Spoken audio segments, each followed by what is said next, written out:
Assalamualaikum warahmatullahi wabarakatuh. Berjumpa lagi dengan saya, Mei Lala Sari. Nah, pada kesempatan kali ini saya akan sedikit menjelaskan mengenai sejarah kebudayaan Islam pada masa pasca reformasi. Oke, langsung saja masuk ke materinya. Nah, setelah kita mengetahui proses masuknya Islam ke Indonesia, yaitu tentang kedatangan Islam ke Indonesia yang pada awalnya itu melalui jalur perdagangan.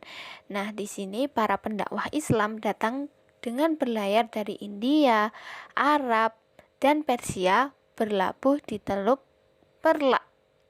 Nah, metode penyebarannya pun beragam, mulai dari ceramah, menikahi penduduk pribumi, pendidikan, dan lain sebagainya. Nah, masuknya Islam di Indonesia dimulai dari masa kerajaan, kemudian masa penjajahan Jepang, masa Orde Lama, masa Orde Baru, dan sekarang kita akan masuk pada masa pasca reformasi. Runtuhnya Orde Baru pada tanggal 21 Mei tahun 1998, bersamaan dengannya muncul berbagai gerakan sosial. Nah, di sini isu Piagam Jakarta dan tuntutan untuk memperbesar peran syariah dalam negara kembali muncul ke permukaan. Nah, khusus untuk isu penerapan syariah ini, secara umum ada dua tipe gerakan Islam yang berargumen tentang hal tersebut. Dari situ, penyebaran Islam pasca reformasi ini melalui lembaga organisasi keagamaan dan partai politik Islam. Secara individual kultural, penyebaran secara tradisional lewat ceramah-ceramah, dan yang paling berpengaruh dalam gerakan Islam ialah Majelis Syuro Muslim Indonesia atau Masyumi. Semua organisasi Islam sebagai dasar partai dan selalu bercita-cita menegakkan ajaran Islam dalam masyarakat dan negara. Beberapa pikiran dan dinamika gerakan Masyumi diantaranya adalah pandangannya atas negara kesatuan yang merupakan jawaban atas politik pecah belah Belanda, di mana usulannya ini dikenal dengan nama Mosi Integral. Nah, kemudian dipakai negara untuk menetapkan bentuk negara kesatuan. Pada era ini banyak sekali dinamika perkembangan Islam. Nah, bermula pada saat Habibie menggantikan Soeharto menjadi presiden. Nah, era ini boleh dikatakan sebagai hasil usaha bersama kelompok nasionalis dan Islam, dengan tema sentral membahas korupsi, kolusi, nepotisme atau KKN.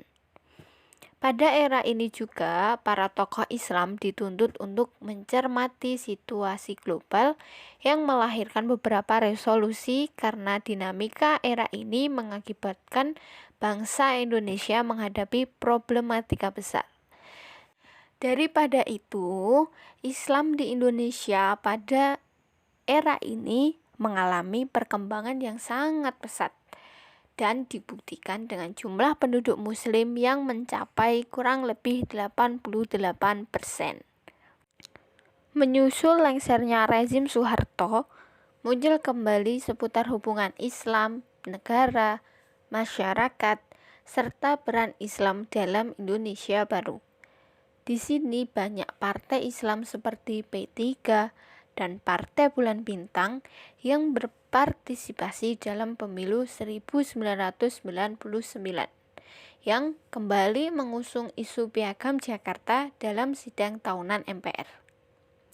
Akan tetapi, usaha untuk mengamandemen Undang-Undang Dasar 1945 dengan memasukkan kembali 7 kata dalam Piagam Jakarta gagal diwujudkan.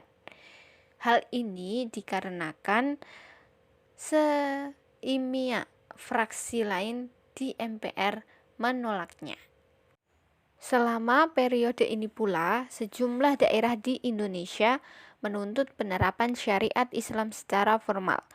Selain Aceh yang sudah diberi hak otonomi untuk menerapkan syariat Islam, provinsi-provinsi lain misalnya Provinsi Sulawesi Selatan, Riau, Banten, dan beberapa kabupaten lain juga menyampaikan tuntutan untuk menerapkan syariat Islam. Nah, sekalipun tuntutan tersebut disuarakan dari waktu ke waktu, tetapi tidak terdapat konsep yang jelas tentang syariat yang akan diberlakukan. Oleh karena itu, penerapan syariat Islam pada faktanya bukanlah masalah yang sederhana.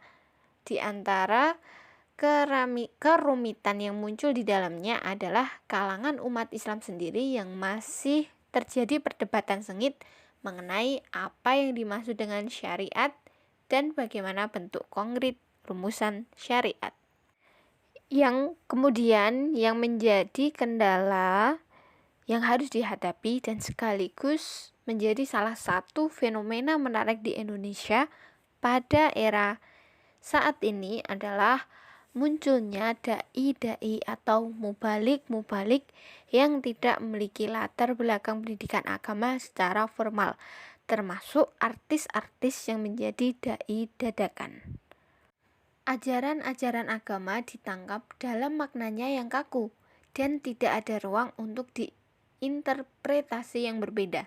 Nah, seringkali membuat klaim-klaim yang menempatkan diri dan fatwa sebagai yang paling benar, sementara orang atau kelompok lain diposisikan sebagai pihak yang salah dan tidak perlu didengar.